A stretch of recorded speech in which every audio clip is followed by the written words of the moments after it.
यमराज ने बताया कि अच्छे लोग दुखी और पापी लोग सुखी क्यों रहते हैं। नमस्कार दोस्तों, आपका स्वागत है। दोस्तों, अच्छे लोग हमेशा से ही दुखी क्यों रहते हैं और पापी पाखंडी मौज उड़ाते हैं, इस बात में कोई संदेह नहीं है। परंतु इसके दो कारण हैं, तो हम आपको इसके बारे में विस्तार से बताने का प्रयास करेंगे। पहले बात करते हैं कि अच्छे लोगों को भगवान दुख क्यों देते हैं। तो चलिए इस धार्मिक कहानी के द्वारा आपको समझाने का प्रयास करते हैं। दोस्तों, एक बार की बात है, किसी नगर में अपनी 3 बेटियों के साथ एक विधवा स्त्री रहती थी। उसके पति गुजर गए थे और 3 बेटियों का पालन पोषण करने की जिम्मेदारी उस अबला नारी पर आ गई थी। अपनी बेटियों को लेकर वह विधवा नारी कहीं जाती नहीं थी। बेटियों को अकेला छोड़कर वह कोई काम भी नहीं कर पा रही थी। ऊपर से समाज की उल्टी सीधी बातें उसे सुननी पड़ती थी। बेबस लाचार उस महिला का कोई सहारा नहीं था। वह अपने पति को याद करके उन बच्चियों को जैसे तैसे पाल रही थी। फिर एक दिन वह अत्यधिक चिंता करने के कारण बीमार पड़ गई। ऊपर से उन बच्चियों की चिंता थी कि इनका क्या होगा, कैसे इनका का पालन पोषण होगा। इन्हीं बातों को सोचते सोचते एक दिन उसकी तबीयत बिगड़ गई और उसका अंत समय निकट गया। मृत्यु के समय यमराज का एक दूत उस विधवा स्त्री के प्राण लेने के लिए उसके पास पहुंच गया। यम का दूत उस स्त्री के प्राण लेने के लिए ही आया था, किंतु वहां का नजारा देखकर वह दुविधा में पड़ गया। उसने देखा कि वह विधवा स्त्री जमीन पर अचेत अवस्था में पड़ी है और उसकी 3 बेटियां उसके पास बैठकर रो रही हैं। यह दृश्य देखकर उस यम के दूत को बहुत दया आई। उसने उन छोटी बच्चियों की दशा देखी नहीं गई। वह सोचने लगा कि यदि मैं इस स्त्री के प्राण लेकर यमपुरी चला गया तो यह बच्चियां बेसहारा हो जाएंगी। इन्हें सहारा कौन देगा, इनका पालन पोषण कौन करेगा। फिर कुछ देर तक सोचने के बाद यम का दूत उस विधवा स्त्री के प्राण लिए बगैर ही लोक लौट गया। यमलोक पहुंचने के बाद यमपुरी के राजा यमराज ने उससे पूछा, तुम खाली हाथ क्यों आ गए? तुम तो उस विधवा स्त्री के प्राण लेने के लिए गए थे। तब उस यमदूत ने कहा, है स्वामी, मेरी भूल को क्षमा करो। मैं चाहकर भी उस स्त्री के प्राण नहीं ले सका। मेरी जगह पर अगर आप भी होते तो शायद आप भी उस स्त्री को जीवन दान दे देते। मुझसे उस विधवा स्त्री की मासूम बच्चियों का दुख देखा नहीं गया। जब मैं प्राण लेने गया तो मैंने देखा कि उस विधवा स्त्री की 3 छोटी छोटी बच्चियां हैं और वे सभी अपनी मां के शरीर से लिपटकर रो रही थी। यदि मैं उस स्त्री के प्राण लेकर चला आता तो उन बच्चियों की देखभाल कौन करता, उन्हें भोजन कौन कराता। मृत्यु लोक पर रहने वाले मनुष्य अत्यंत स्वार्थी और मतलबी होते हैं। कोई भी उन बच्चियों की मदद नहीं करेगा। यमदूत बोला, हे धर्मराज, मेरी आपसे विनती है कि आप उस विधवा स्त्री को कुछ समय के लिए जीवन दान प्रदान कीजिए ताकि वह अपनी बच्चियों को पाल पोस कर बड़ा कर सके। यमदूत की ऐसी बातें सुनकर धर्मराज ने कहा, हे दूत, इस संसार के सभी प्राणियों की मृत्यु निश्चित किए गए समय पर होती है। ना कोई किसी की आयु घटा सकता है और ना कोई बढ़ सकता है। ना तुम किसी को जीवन दे सकते हो और ना समय से पहले किसी के प्राण ले सकते हो। जिसके भाग्य में जो लिखा होता है वह उचित ही होता है। तुम किसी के भाग्य को बदल नहीं सकते। तुमने आज सृष्टि के नियमों का उल्लंघन किया है। तुमने बहुत बड़ा अपराध किया है, इसीलिए तुम्हें इसका दंड अवश्य भोगना पड़ेगा। जाओ, अब तुम पृथ्वी लोक पर मनुष्य के रूप में जन्म लो और अपने द्वारा किए गए अपराध का दंड भोगो। फिर उस यमदूत ने कहा, हे प्रभु, धरती लोक पर से मेरा उद्धार कब होगा और कैसे होगा? तब धर्मराज ने कहा, हे दूत, धरती पर जाकर जब तुम 3 बार अपनी मूर्खता पर खिलखिला कर हंस लोगे तब तुम उद्धार हो जाओगे।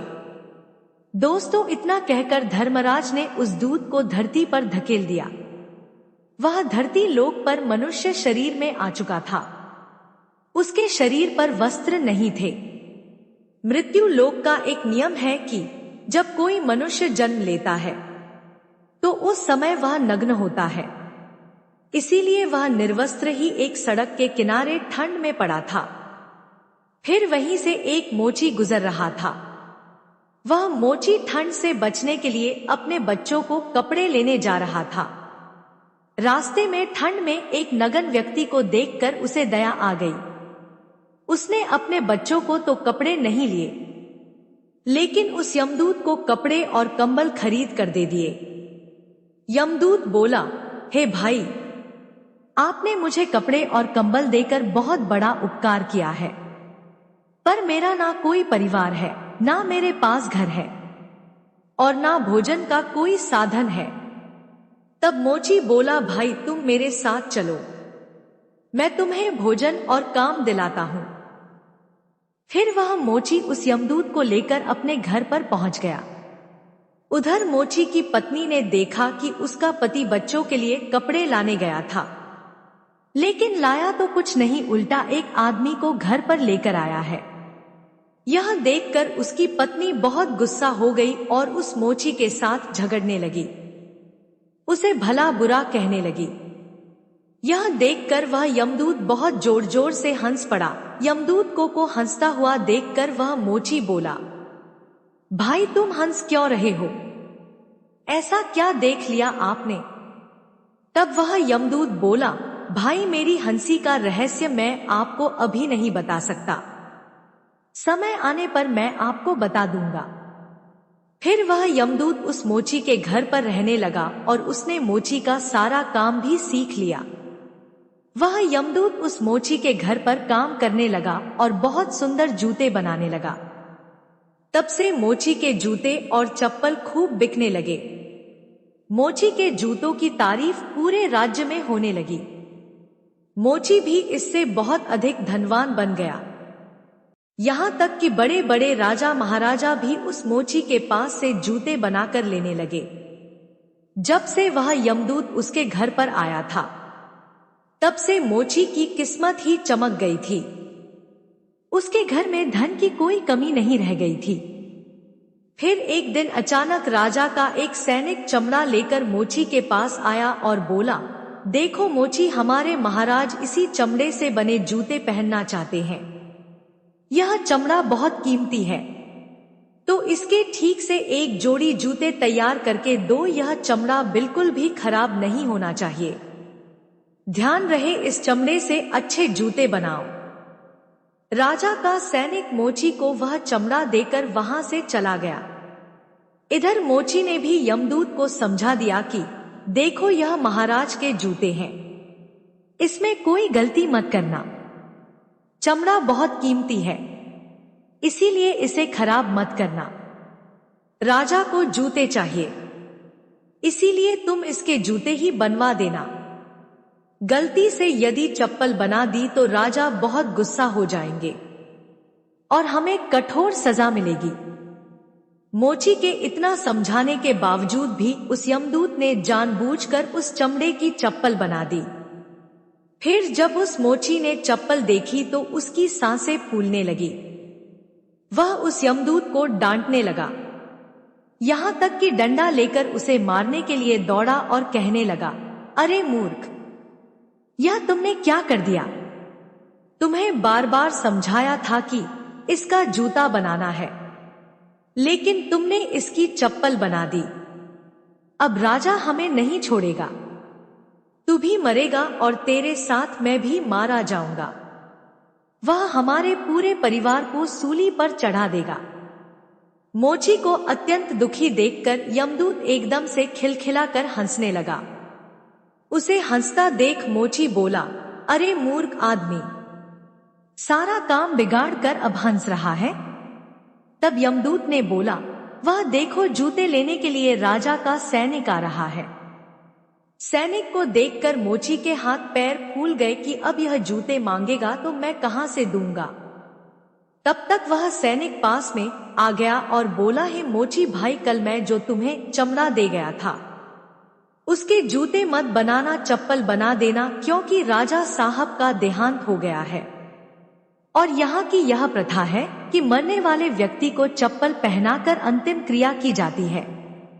दोस्तों, सैनिक की बात सुनकर मोची को ऐसा लगा जैसे मरे हुए शरीर में प्राण फिर से आ गए हो। उसके हाथ से डंडा छूटकर जमीन पर गिर पड़ा और उसने यमदूत के पैर पकड़ लिए और उससे माफी मांगने लगा। यमदूत मोची की इस हरकत पर खूब जोर जोर से हंस रहा था। मोची ने पूछा, हे भाई, तुम क्यों हंस रहे हो? तब दूत बोला, हे भाई, समय आने पर मैं अपने हंसने का कारण बता दूंगा। फिर एक दिन के बाद मोची की दुकान पर 3 नौजवान लड़कियां एक बुढ़िया के साथ आई थी। उन तीनों लड़कियों की शादी होने वाली थी। वे अपने लिए जूते का नाप देने आई थी। उन लड़कियों को देखकर यमदूत ने पहचान लिया कि यह वही तीनों लड़कियां हैं जिनकी मां को ना ले जाने के कारण आज मैं अपने की सजा भोग रहा हूं। पर यह लड़कियां तो अब जवान हो चुकी है, काफी सुंदर भी है, किसी अच्छे घर में पली बड़ी हैं। उस बुढ़िया से पूछा, हे माता, यह तीनों कन्या कौन है? उस बुढ़िया ने कहा, इनकी मां बचपन में ही इन्हें छोड़कर चल बसी, इनका कोई सहारा नहीं था, तो मैंने इन्हें अपने पास रख लिया। मेरे पास करोड़ों की दौलत है, पर दुर्भाग्य से मेरा कोई नहीं है, तो मैंने इन्हें अपने पास रख लिया, इन्हें पढ़ाया लिखाया, इनकी परवरिश की। आज बहुत ही ऊंचे घराने में इनका विवाह करने जा रही हूं। लड़कियों का भाग्य देखकर यमदूत सोचने लगा कि परमात्मा जो करता है अच्छा ही करता है। यदि उस समय इनकी मां नहीं मरती तो यह तीनों भयानक गरीबी और भूख में पड़ी रहती। इनकी मां मरने के बाद लड़कियां बहुत बड़े घरों की बहुएं बनने जा रही हैं और इस बुढ़िया की करोड़ों की संपत्ति की मालिक भी बन चुकी है। यह बात सोचकर पहले की अपनी मूर्खता को याद करके वह यमदूत जोर जोर से हंसने लगा। अब वह 3 बार हंस चुका था। यमदूत को हंसता देख मोची ने पूछा, हे भाई, अब तुम किस लिए हंस रहे हो? कृपया अपनी हंसी का रहस्य समझाओ। तब दूत बोला, हे भाई, मैं 3 बार हंस चुका हूं। अब मैं तुम्हें अपनी हंसी का कारण बताता हूं। सुनो, मैं एक यमदूत हूं। अभी जो 3 लड़कियां जूते का नाप देने आई थी, जब यह तीनों छोटी थी तो इनकी मां मर गई। इन तीनों लड़कियों पर तरस खाकर मैं इनकी मां के प्राण नहीं ले गया। उसी कारण से धर्मराज ने मुझे श्राप देकर यहां पर भेज दिया। मैं निर्वस्त्र एक सड़क किनारे पड़ा था, तब तुमने मुझे अपने घर बुलाया। घर आकर तुम्हारी पत्नी तुमसे खूब लड़ी थी, वह भी इसलिए कि तुमने अपने बच्चों के कपड़ों के पैसों से मेरे लिए कंबल और कपड़े खरीद दिए। तब मैं पहली बार तुम्हारी पत्नी को देखकर बहुत हंसा था। तुम्हारी पत्नी उन पैसों को देखकर दुखी हो रही थी जो तुमने मेरे ऊपर खर्च किए थे, पर तुम्हारी पत्नी उस लाभ को नहीं देख रही थी जो मेरे आने के कारण तुम्हारे घर की किस्मत बदलने वाली थी। दूसरी बार मुझे हंसी तुम्हारी मूर्खता को देखकर आई, जब तुम मुझे राजा के लिए जूतों की जगह चप्पल बनाने के लिए डांट रहे थे। तुम केवल उस राजा के जूतों के बारे में सोच रहे थे, किंतु तुम्हें यह पता नहीं था कि राजा के साथ क्या घटना घट गई। पूरे गांव को पता चल गया था कि राजा की मृत्यु हो चुकी है, लेकिन तुम्हारा ध्यान तो राजा के जूतों पर ही था। हम वही देखकर या सोचकर हर्ष मनाते हैं जो हम देखते हैं, पर हम उसे नहीं देख पाते जो हमें दिखाई नहीं देता। कई बार परमात्मा हमारे अच्छे के लिए, हमारी भलाई के लिए हमारे साथ कुछ बुरा करते हैं, पर हम उसी बुरे को देखकर परमात्मा को कोसने लगते हैं। हम उस अच्छे को नहीं देख पाते हैं जो भविष्य में हमारे साथ होने वाला होता है। कई बार हमारे साथ अच्छा होता है, पर भविष्य में हमारे साथ बुरा हो जाता है। उस घटना को हम नहीं देख पाते।